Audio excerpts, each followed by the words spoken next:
Well, this morning I'm heading out to do some surveys on Florida pine snakes with a friend of mine and a senior member of Florida Backyard Snakes Facebook. That's Glenn Bartolotti. And he invited me to come along and look for some Florida pine snakes, and I'm looking forward to it. I love getting in the field with Glenn. Glenn's a old friend, dear friend, and we've been in the field quite a bit together in the past. It's been a while though, so we're going to go out and get reacquainted and see what we can find. It's going to be a good day, and I'm looking forward to it as well. So I need to load up and get my butt going here and meet him to look for Florida pine snakes. Hey Tori, what you doing down there, huh? Sorry I got to leave you here today, but I'm heading out to look for Florida pine snakes. You're just going to have to hang in here, yourself. I've got plenty of water there, and yeah, I won't be using any snake tongues and stuff. Got my camera, flashlight, monopod for photographs, plenty of water. Hey, the Jeep is full and I am ready to go. So here we go. We're going to be tracking pine snakes today in North Florida. We're in an old tree farm that has been restored by FWC. It's an ecological area, and there's a lot of diversity here. And I know that there's a snake right over in this area right now, so we're going to go see if it's above ground. Over this way, huh, Glenn? Yep. All right. Well, let's do it. I'll follow you. How's that sound? All right. We're pretty close. Yeah. I hear the beeping. Yeah. That's got to be good, right? Yep.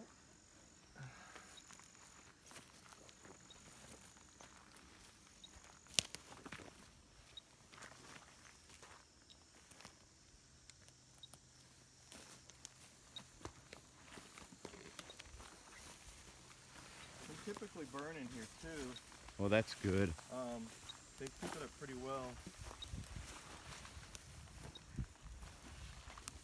Once a year, once every 5 years, how do they? They've got a schedule, so you don't want to burn an area too much. No, you don't. I noticed some places they burn too much and they kill everything. Yeah, I've seen some places burn once a year, and that's just crazy. But in nature, it's whenever lightning strikes and starts it. Well, yeah. But Florida wasn't fragmented back then. Yes. So when a fire started, it went. It went good. And the Native Americans, the ones that were here before the Spaniards killed them off, they used to actually burn, and it would draw the animals in for hunting. They knew what they were doing. What do we have over there?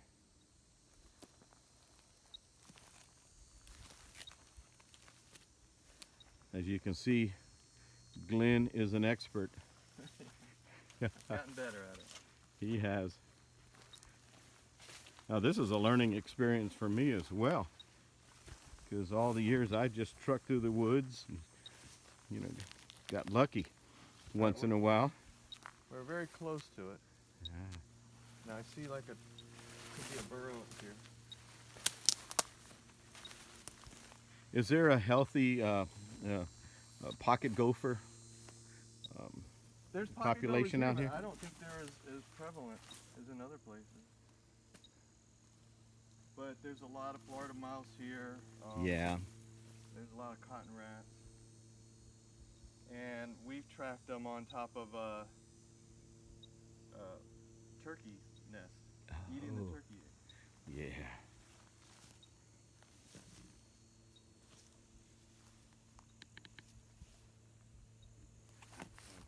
Okay, so I've tracked it to this large mammal burrow right in here, and we know it's underground in this area right here, so I'm gonna mark right here with my GPS for these data points, and we keep track of, and it's gonna be like a really good, nice map of all these things of where they've traveled.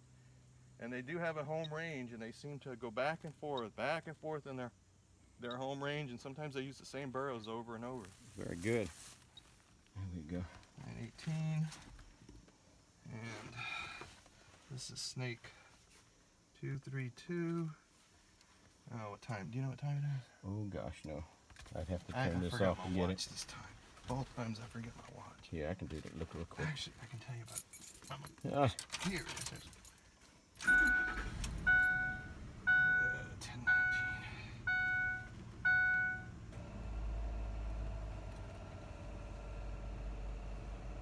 I put my waypoint in, 262, and that keeps track of the waypoint, so that way next time I can come to this area by looking for this waypoint with the snake ID, so I know I'm in the area where it was last time to start tracking. Excellent. Analyzes the data, and he's making up maps and everything showing. Oh, really? Yeah, showing. So you put this, you go back with this and put it in an Excel sheet? Yes. And then the guy that you work with maps it, or used to map it? He's analyzing the data and Yeah. putting it all together, and he's making up like maps of their ranges and how they traveled for a whole year. That is amazing. Good stuff. Yeah, we're looking for 882 right now. And 257 is right up here on the right. Yeah. So this is how I usually start my day, is try to go back to a waypoint where I found them last time. It's kind of like a starting point. Sometimes they're still there, and sometimes they're not, and I got to drive around until I get closer. So now I know it went over this side. So across the road, it was right over here last time. Yeah. So it's obviously crossed the road. Which I found one earlier this year, which I think it's this snake, 88.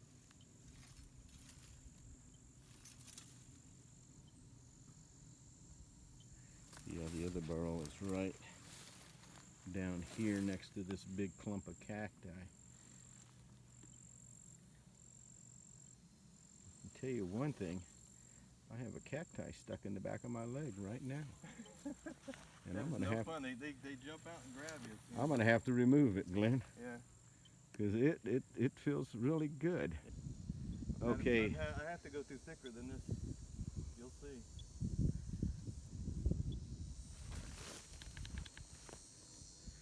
Sometimes I get them and there's rabbits nearby. Glenn says it's pretty close here. So we'll see. Well, this is some really nice habitat.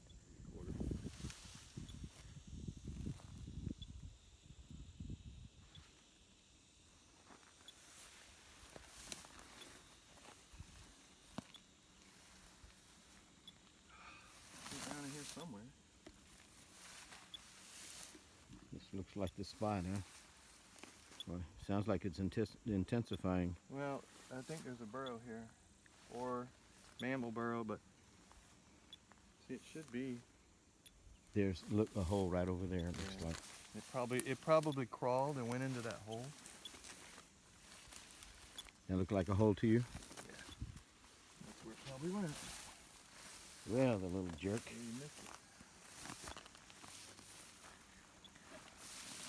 Yep. That's where he Now, went. is that a tortoise burrow or a mammal burrow?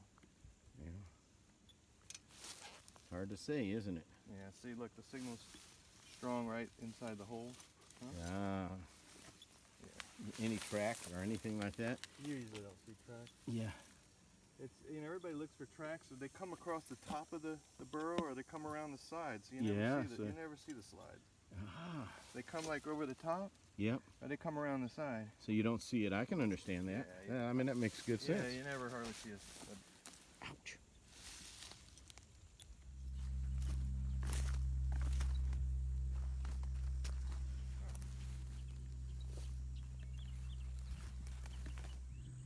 Looks like we're close to this one.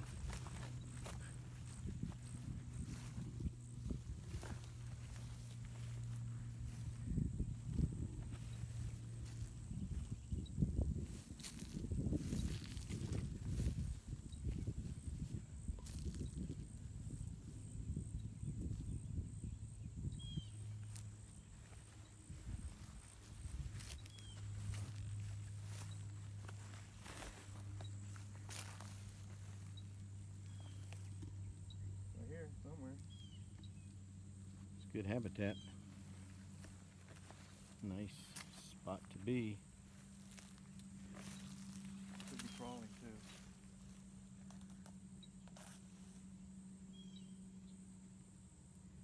Panning the area for a pine snake. He's somewhere around here.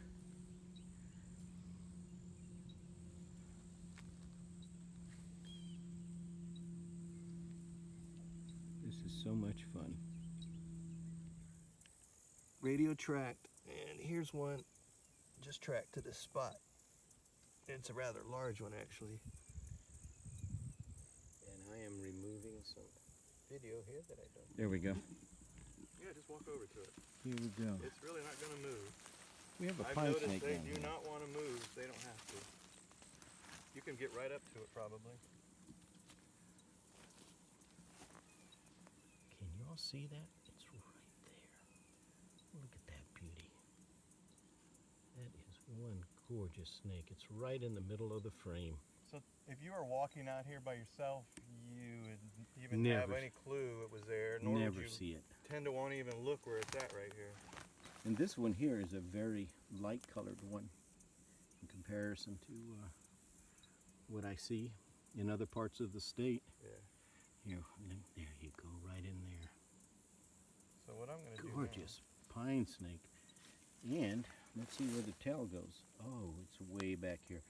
My goodness, Glenn, this thing is what, 4.5 feet? let's 4 see. feet?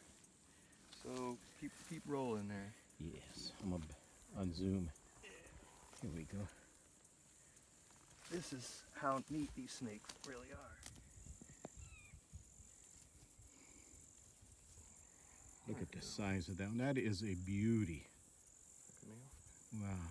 And then Yeah. you can see where the transmitter was put in. Right there. Okay, hold on. Let me get it. Oh, yeah. Do you see the transmitter was surgically put in? Yep. They last about a year. And then within, I would say around April, I'm going to be gathering these snakes back up when I track them and removing the, having the transmitters removed at University of Florida. Taking the transmitter out. Yeah. Well, Glenn, what do you think? I think this is a really exceptional animal, and I'm glad they're protected now. Yes. Ah, beautiful. It didn't even hiss or bite. No, this thing is very chilled. Yeah. It look at that. Just what a beautiful specimen too. Yeah. Gorgeous snake. Yeah, these guys are great. No doubt about it. I'm very fortunate to be able to do this. Yes, you are. and I appreciate you allowing me to video this. This Sure. is just awesome. Well, I think these snakes get maligned a lot because of the hissing and tail rattling and size. People Yeah. kill them for diamondbacks, but they don't even look near No, they don't. close. I have to say that the Florida pine snake is, of all the species we have in the state, is my favorite. Oh, it's a lot of There's people's favorites. No doubt about it. Always has been. I'm partial to my southern hognose, but these are my second favorite. Yeah. Southern would be probably my second. Yeah. So we're just gonna put him right back down where he was at. Yeah. And let him go on his way. And he's just chill. Look at that. He's just moving. Look at that. There he goes. He's moving now. He goes, I am getting out of here. Bye, pine snake. Enjoyed seeing you. There he is, way in the corner over there. I think we've seen enough. What do you think, Glenn? Look at that.